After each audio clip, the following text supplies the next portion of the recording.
Okay, so today, as you all know, we were facing off against this very depleted Utah Jazz team. They didn't have Gobert. There was no Bogey. There was no Royce O'Neal. They're playing with Danuel House Jr. as their featured player. Hassan Whiteside saw a lot of run in this one as well. And the thing is that Utah wasn't missing a shot. It seemed like they just couldn't miss in that first half. Right from the first quarter, we were cold and they were hot.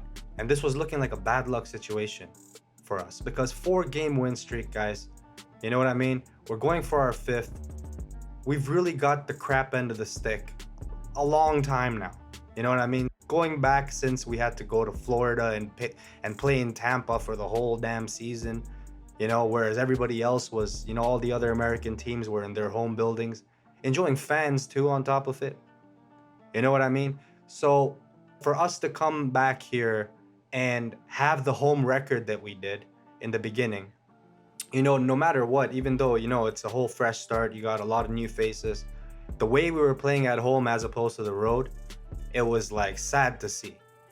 And now without fans in the building, you know, we had a Utah team that came in here with no Gobert, no Bogey, like I said, and you're gonna come out with that kind of start.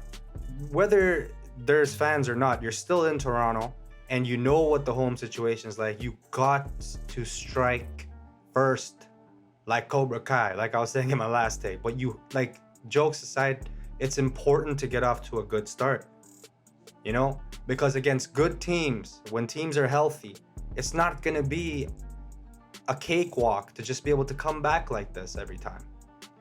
You know, why make the game harder? Right? Do the things that you know you need to do to win. The things that we do when we're trying to claw back into a game, we need to do those things earlier. Do you guys notice that a lot of times when it's last minute, if we're down, that's when we're really trying? I know that's a common thing. You know, it's human nature. It's like, oh my God, now the pressure's on. I don't have much of a chance left. And then emotions kick in and then it sets the energy in motion. That's what it is. That's what emotions are.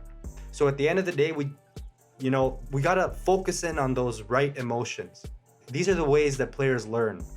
I don't just feel like this. It's a fact that it has a lot to do with the mental aspect of things. Right? So how prepared are you?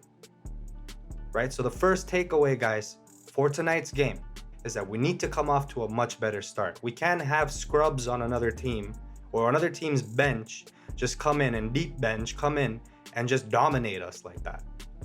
Not when we have all our best players on the court. Yes, we also have players and bodies missing, right? No Yuta Watanabe, no Delano Banton, right?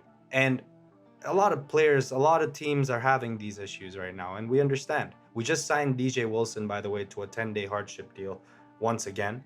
So he's going to be back. And I did make a take on that, so if y'all want to take a look at that, it's right over here. DJ Wilson does have some potential as a 5. But before I ramble on here, let's get to the rest of the takeaways for tonight's game. Now, second takeaway is that it's no secret right now that Scottie Barnes, his knee has been giving him a lot of issues lately, right?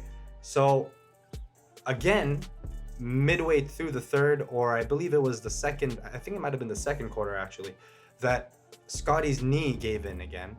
And he was limping over the bench and he was grimacing, and it seemed as though, you know, I was knocking on wood. I was like, it seemed as though he's not going to be playing for a little while. I thought he wasn't even going to come back to this game. I was super relieved to see that he was back, and I'm sure a lot of y'all were too.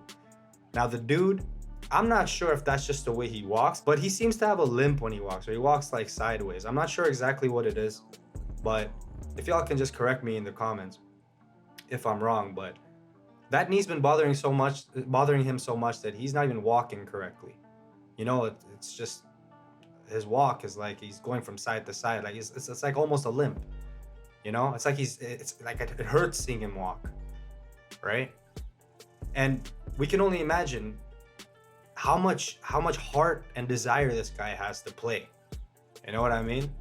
Because he's a rookie, he's so hungry. This guy's playing through pain for the last God knows how many games. You know, he wants to win. He's a I can see exactly why Masai Ujiri and Bobby Webster wanted this guy. They look at personality just as much as they look at your passion. They look at your desire, your to win, your drive to win, just as much as they look at every other talent factor or ability factor of yours or attribute of yours. So I'm super relieved to see Scottie Barnes was back. That was great, and that's the second takeaway for today. 100%. We need Scottie. And takeaway number 3, Steady Freddy. Federico Suave. Fred Van Thrizzle. With a triple-double. His first career triple-double, guys. He's 15 away from Lowry now for the franchise record. But what a triple-double. This wasn't no ordinary. I mean, no triple-double is ever ordinary. Don't get me wrong. But we were down, as I was mentioning in this game, in the first half. And then heading into the third quarter, it seemed like this was going to be, obviously it seemed like it was going to be an uphill battle throughout the game, till the last dying minutes. Fred VanVleet single-handedly brought us back into this game. We were down double digits, 14 points, I believe we were down, midway through the third. And it looked like this game was getting out of hand for us. I still had faith that we would come back and win, but it really felt like this game was getting out of hand. And it's not right. Against a depleted Utah roster, it was not looking good, especially when you're trying to hold down a win streak. Your second of the season, your second win streak of the season, or, major one. And 4 games in a row now, you're going for your 5th. You're in a home building. Granted, there's no fans, but y'all haven't been playing well in front of fans anyways. I don't know if it's because y'all not used to it or what, but steady Freddy, man. The way he came in and went on his own 15-0 run. Because look, guys, we couldn't buy buckets for crap the whole time. Like the whole game. From first quarter all the way to midway through the third quarter, we couldn't buy buckets. And then out comes Freddie with his own 15 or 17 point run on his own to close out the third. Gives us not only a fighting chance, but he brought us literally right back into the game. We were winning by 1 after he was done. All by himself. Undrafted. Wichita State product. Freddie VanVleet. You gotta love it, man. You gotta love the story. His first triple-double, 37 points, 10 rebounds, 10 assists in this one, guys. Monster numbers. I'm so proud of the dude. That was just epic. What can you say?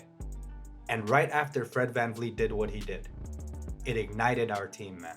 Everybody started dropping shots after that. And you know what? Another takeaway from this, side note, Chris Boucher, there was a scene of him exhausted on the bench. Literally, he just gets on the bench and he's just like... Jack Armstrong was saying it too, man. That's what you want to see. It's those efforts that are going to get you back on track, Chris. Don't ever forget what you were brought into the game to do, to be that Energizer Bunny. First things first, never forget what you're best at. Chris Boucher is a hustler, man. That guy can get you the blocks and the boards that can change the whole face of a game. And it looks like that's pretty much it for today, guys. Raptors win 5 in a row, baby. It's looking really good for us right now. Freddie's looking like an all-star. It looks like it's Freddie's team right now, So let's see if Pascal can, start competing with him and they can start dropping monster numbers in 2022 for us. It looks like it's going to be a lot of fun to see what happens. We're 19-17 now. We're catching up to Cleveland. We're just a couple of games behind them. That's looking really good. 5th, 6th seed for us. A lot higher than what Vegas anticipated at 37 wins, I would say. So we're on the right trajectory, guys. Utah's going to be back soon. Delano will be back soon. And we're going to be healthy for after a long time. So 2022 is looking like it's going to be quite interesting in Raptorland.